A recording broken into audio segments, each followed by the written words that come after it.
Release ఇచ్చింది కదా. Okay okay పైగా ప్రసాద్ నేను గారు ముఖ్యమంత్రిని అడుగుతున్నాను. ఓకే ప్రసాద్ గారు ఒక్క నిమిషం ఆయన బయట విందాం, బయట వినండి, బయట ప్లే చేయండి.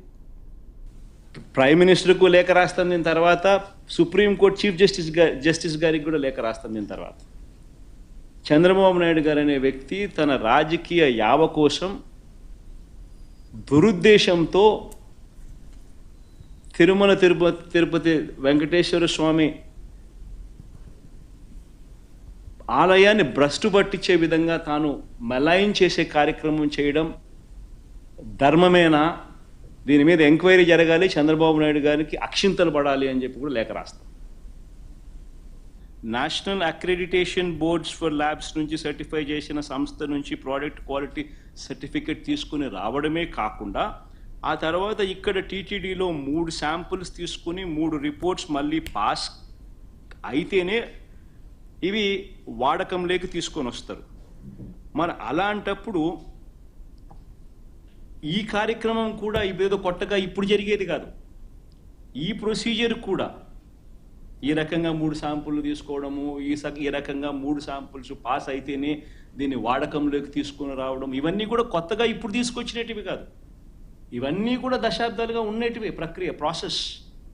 చంద్రబాబు నాయుడు గారి హయాంలో 2014 నుంచి 19 మధ్య 14 నుంచి 15 సార్లు రిజెక్ట్ చేసినారు. ఏ మాదిరిగా 14 to 15 టైమ్స్ చంద్రబాబు నాయుడు గారి హయాంలో రిజెక్ట్ కూడా చేశారు ఈ మాదిరిగా.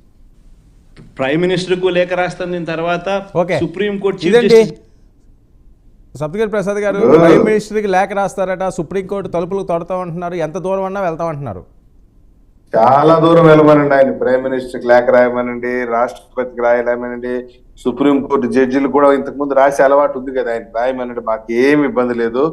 ఈయనకి మైండ్ ఏదో దెబ్బతినేసినట్టుంది శుద్ధంగా.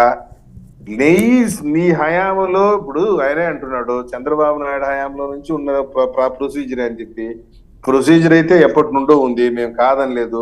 ప్రొక్యూర్ చేసిన నెయ్యి యొక్క క్వాలిటీ గురించి మాట్లాడబ్బా అంటే అది మాట్లాడడం లేదు. మీరు ఇప్పుడు ప్రొసీజర్ ఇస్ ద సేమ్, మేము కూడా కాదనట్లేదు.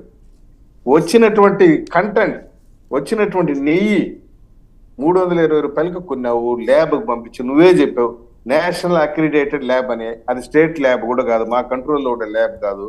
నేషనల్ అక్రిడేటెడ్ ల్యాబ్ అంటే కేంద్ర ఆహార భద్రతా శాఖ ఆధ్వర్యంలో ఉన్నటువంటి ల్యాబ్. వాళ్ళు ఇచ్చినటువంటి రిపోర్టు, వాళ్ళు ఇచ్చిన రిపోర్ట్ ని మళ్ళీ వాళ్ళపైన కంప్లైంట్ రాస్తానంటే ఇంకేమనాలో నాకు అర్థం కాదు. ఈ రోజు వినండి సార్ ఒక నిమిషం. దేశవ్యాప్తంగా అన్ని ఛానల్స్ దీనిపైన చర్చ జరిగి కోట్లాది మంది హిందూ భక్తుల యొక్క మనోభావాలు దెబ్బతీశాడు. తిరుమల, మీరు నమ్మతారో నమ్మరు, తిరుమల కొండపైన ఇతని హయాంలో గంజాయి పట్టుబడింది.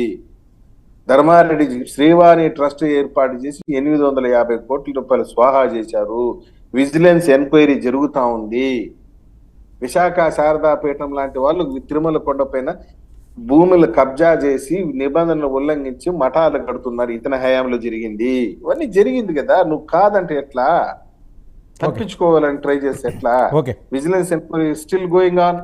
రేపు రిపోర్ట్ వస్తే ప్రధానమంత్రి నువ్వు లేఖ రాయటం కాదు, నిన్ను ఎత్తుకొని బొక్కలేస్తారేమో. చూడు, దాన్ని ఆలోచించుకో. ఓకే శేఖర్.